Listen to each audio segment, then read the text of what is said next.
பொன்னிலம் மாதர் ஆசை பொருந்தினர் பொருந்தார் உள்ளம் தன்னில் அந்தரத்தில் ஜீவ சாட்சி மாத்திரமாய் நிற்கும் எந்நிலங்களிலும் மிக்க எழுநிலம் அவற்றின் மேலாம் நன்னிலம் மருவும் ஏக நாயகன் பதங்கள் போற்றி ஈன்று அழித்து அழிக்கும் செய்கைக்கு ஏதுவாய் அயனாய் மாலாய் ஆன்ற ஈசனுமாய் தானே அனந்த மூர்த்தியுமாய் நிற்கும் பூன்ற முத்தனுமாய் இன்ப புணரி ஆதவனாய் நாளும் தோன்றிய விமல போத சுரூபத்தை பணிகின்றேனே எவருடைய அருளால் யானே எங்குமாம் பிரம்மம் என்பால் கவருடைய புவனம் எல்லாம் கற்பிதம் என்று அறிந்து சுவருடை வெளிபோல் யான் என் சுரூப சுபாவமானேன் அவருடைய பத்மபாதம் அனுதினமும் பணிகின்றேனே என்னுடைய மனம் புத்தி இந்திய சரீரம் எல்லாம் என்னுடைய அறிவினாலே இரவிமுன் இவமே ஆக்கி என்னுடைய நீயும் நானும் ஏகம் என்று ஐக்கியம் செய்ய என்னுடைய குருவாய் தோன்றும் ஈசனை இறைஞ்சினேனே அந்தமும் நடுவும் இன்றி ஆதியும் இன்றி வான் போல் சந்ததம் ஒளிரும் ஞான சத்குரு பாதம் போற்றி பந்தமும் வீடும் காட்ட பரந்தநூல் பார்க்க மாட்டா அந்தரும் உணரும் மாறு வத்து தத்துவம் சொல்லுவேனே படர்ந்த வேதாந்தம் என்னும் பார்க்கடல் மொண்டு முன்னூல் குடங்களில் நிறைத்து வைத்தார் குறவர்கள் எல்லாம் காட்சி கடைந்து எடுத்து அளித்தேன் இந்த கைவல்ய நவநீதத்தை அடைந்தவர் விடைய மண் தின்று அலைவரோ பசியிலாரே முந்தனை வெங்கடேச முகுந்தனை என ஆட்கொண்ட கர்த்தனை வணங்கி சொல்லும் கைவல்ய நவநீதத்தை தத்துவ விளக்கம் என்றும் சந்தேகம் தெளிதல் என்றும் வைத்து இருபடலமாக வகுத்துரைத்து செய்கின்றேனே. நல்லது.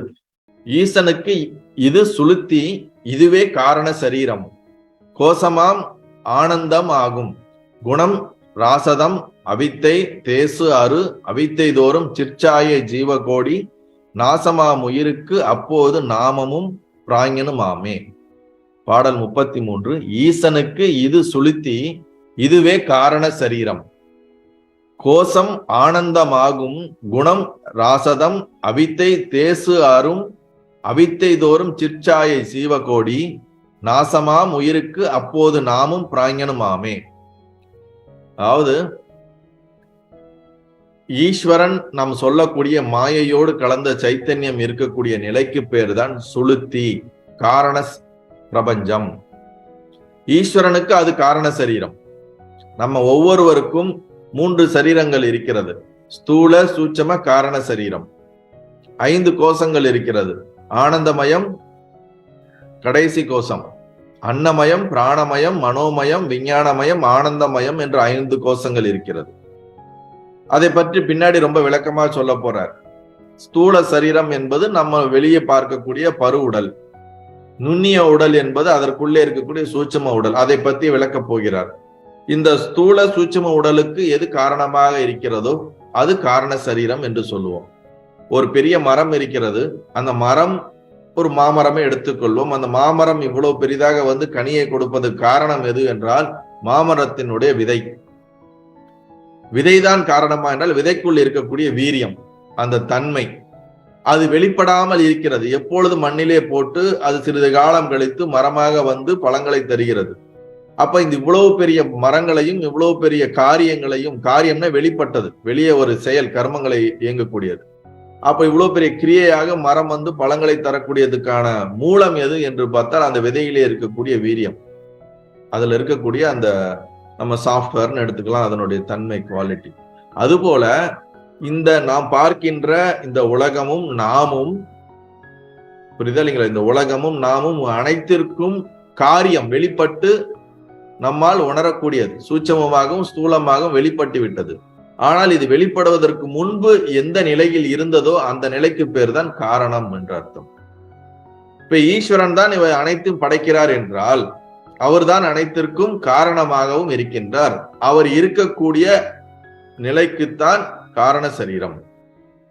அதைதான் ஆனந்த கோஷம், ஆனந்தம், அவர் இருக்கக்கூடிய அந்த நிலைக்கு அவருக்கு பொறுத்த வரைக்கும் அது ஆனந்த கோஷம் என்று சொல்லுகின்றோம். அதுக்குதான் சுளுத்தி என்று அர்த்தம். ஜாக்கிர சொப்ன சுளுத்தி அப்படின்னு சொல்லுவோம். சுளுத்தினா தமிழ்ல, ஜாக்கிர சொப்ன சுசுப்தி என்பது சான்ஸ்கிரிட்ல. அந்த சுசுப்தி நிலைதான் ஈசனுக்கு காரண சரீரம் அப்படிங்கிறார். ஏன்னா இந்த இடத்துல பாத்தீங்கன்னா சத்துவ குணத்தோட சேர்ந்துதான் இருக்கிறாரே தவிர அதிலிருந்து எதையும் இன்னும் படைக்க ஆரம்பிக்கவில்லை.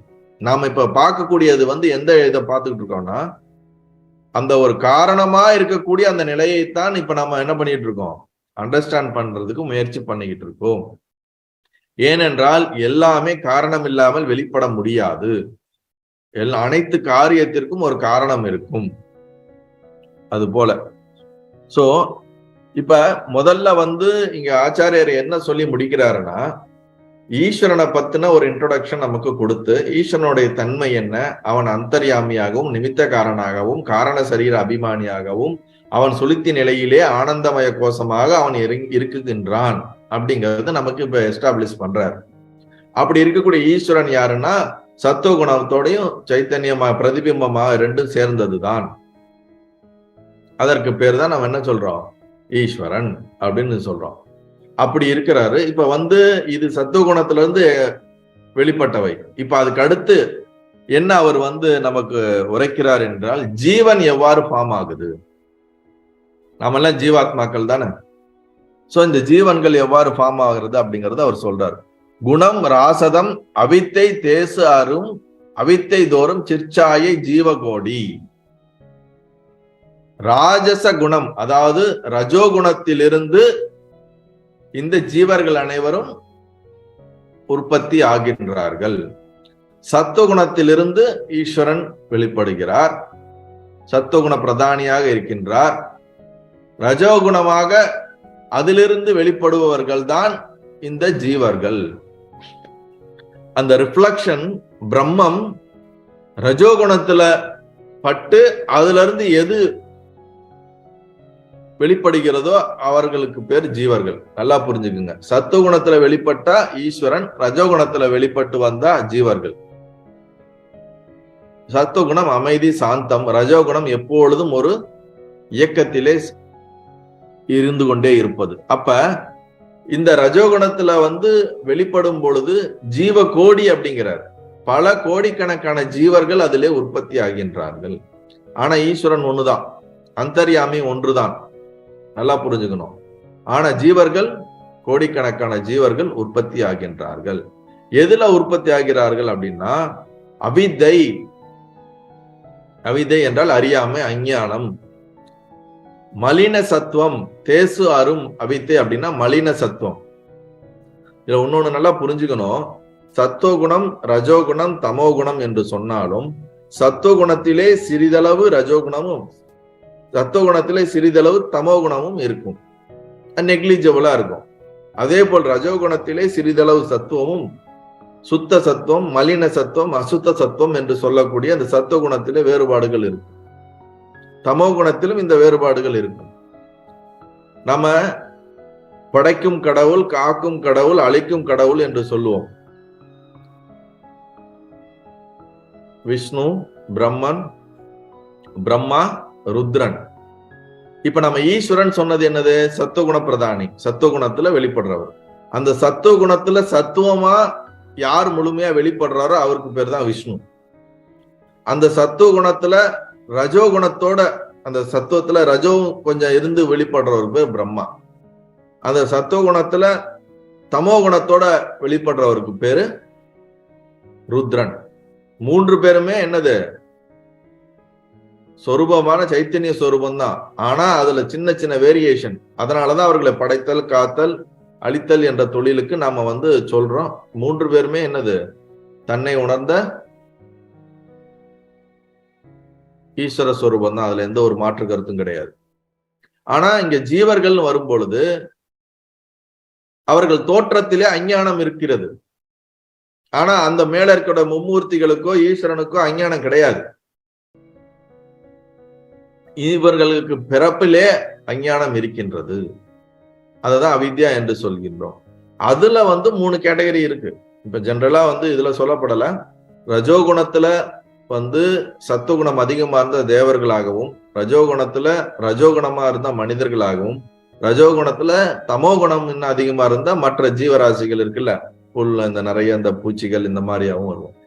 இப்ப 84 லட்சம் கோடி யோனிகள் வந்து பிறக்கின்றன, மொத்தமா இருக்கின்றன சாஸ்திரம் சொல்லுது. அப்ப இந்த 84 லட்சம் வகையான அனைத்து ஜீவர்களும் இந்த ரஜோகுணத்தில் இருந்துதான் என்ன பண்றாங்க? வெளிப்படுகிறார்கள். அவர்களுடைய சரீரத்துலதான் வேறுபாடுகளை தவிர ஜீவன் எல்லாத்துக்கும் என்னது? காமன் தான். எல்லாமே ஒரு அஞ்ஞானமா இருக்க, அவிதையில இருக்கக்கூடிய பிரதிபிம்ப சைத்தன்யம் நாம எல்லாருமே. சோ இங்க அததான் சொல்றாரு. நாசமாம் உயிருக்கு அப்போது நாமமும் பிராஞனும் ஆமே.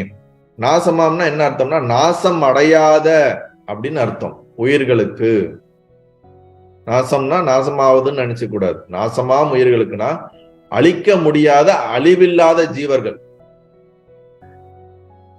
யாருக்கு காலத்தை கடந்தவர்கள் என்றால் ஈஸ்வரனும் ஜீவர்களும். அனாதி, துவக்கமற்றது, ஆதியற்றது, அந்தமற்றது. ஜீவர்கள் உற்பத்தி ஆனார்கள் என்று சொல்லுகிறோமே தவிர எப்பொழுது உற்பத்தி ஆனார்கள், எப்படி உற்பத்தி ஆனார்கள் என்பது கரெக்டாக கணிக்க முடியாது. ஒரு பிரளயம் நடந்து விடுகிறது. பிரளயத்து முடிந்ததுக்கு அப்புறம் திருப்பியும் ஒரு சிருஷ்டி ஆரம்பிக்குதுன்னா, அப்ப அந்த சிருஷ்டி ஆரம்பிக்கும் போது இப்படிதான் அந்த ரஜோகுணத்துல வெளிப்பட்டு ஜீவர்கள் என்னென்ன ஜீவர்களோ வெளிப்படுகிறார்கள். அப்ப அவர்கள் ரஜோகுணத்துல இருக்கும் போதே அவர்களுக்கு பூர்வமாக ஏதாவது ஒரு கர்மமாக இருந்திருந்தாதான் மீண்டும் அவர்கள் ஜீவர்களாக வெளிப்படுவார்கள். கர்மமே இல்லைன்னா அவர்கள் முக்தனாயிருப்பாங்கல்ல, அவங்க ஈஸ்வர சொரூபமா கலந்துருப்பாங்கல்ல.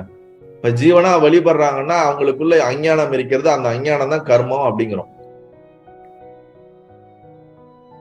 அது எல்லாம் என்னது, அவ்வியக்தத்திலே கலந்திருக்கின்றன. அது வியக்தமாகும் போது, பிரளயம் என்பது அவ்வியக்தம்னு வச்சுக்குங்க, வெளிப்படாத தன்மையில் இருக்கிறது பிரளயம் என்றால். அது வியக்தமாகும் போது சிருஷ்டிக்கு வருகிறது. அப்ப என்னெல்லாம் நம்மளுடைய மூல வாசனையோ அந்த வாசனையெல்லாம் அவ்வியக்தத்துல இருந்து வியக்தமாகுது. அந்த வியக்தமாகும் போதுதான் ரஜோகுணத்துல இந்த ஜீவர்கள் எல்லாம் என்ன பண்றாங்க, உற்பத்தி ஆகிறார்கள். அதுக்கப்புறம் ஈஸ்வரனுடைய கருணையினால அவரு உடம்பெல்லாம் நமக்கு கொடுக்கிறாரு. அதுல இருந்து நம்ம போகம் எல்லாத்தையும் அனுபவிக்கிறோம். அப்ப இந்த ஜீவர்கள் அழிவில்லாதவர்கள், அஞ்ஞானத்திலே மங்கி இருக்கிறார்கள், ஆனால் அழிவில்லாதவர்கள் ஈஸ்வரனை போன்று.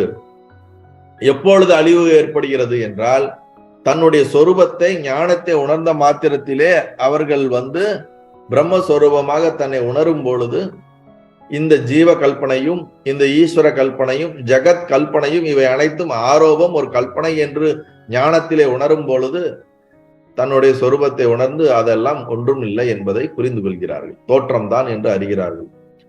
இப்ப இந்த மாதிரி ஜீவர்கள் தோன்றிய அந்த ரஜோகுணத்துல தோன்றிய ஜீவகோடிகள் எல்லாம் இருக்கிற அந்த நிலைக்கு பேரு பிராஞன். முழுவதுமாக தன்னை அறியாத நிலைக்கு தான் என்னது, அறிவற்ற நிலைக்கு தான் பிராஞன் என்ற அர்த்தம். நம்ம பிராஞன் என்பது தத்துவபோதத்திலையும் படித்திருப்போம். காரண சரீர அபிமானிக்கு பிராஞன் என்று சொல்லுவோம். நல்லது.